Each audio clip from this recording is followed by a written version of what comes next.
मी या मतदारसंघाची सून आणि मग प्रतिनिधित्व करताय, कारण की जे मतदारसंघाला मी प्रतिनिधित्व करत आहे, तर जेव्हा मी पार्लमेंट मध्ये बोलत असताना एक प्रतिनिधित्वपेक्षा मी सून या कर्तव्याने त्या पार्लमेंट मध्ये आपल्याला रिप्रेझेंट करताय.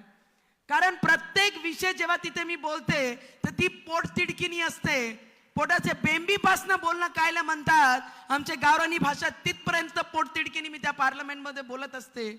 आणि या मतदारसंघामध्ये बाहेरचा कोणीही उठला सुटला आला तर या मतदारसंघाची सुनीवर, ज्या मतदारसंघामध्ये अंबा नगरीचे नावाने पूजणारा हा मतदारसंघ आहे, आणि त्या मतदारसंघामध्ये येऊन एक त्या मतदारसंघाची सुनीवर खालची पातळीवर बोलण्यासाठी एक कोणताही नेता उठून येते. मला हे माहित आहे की आम्ही गरीब जरी असलो, आम्ही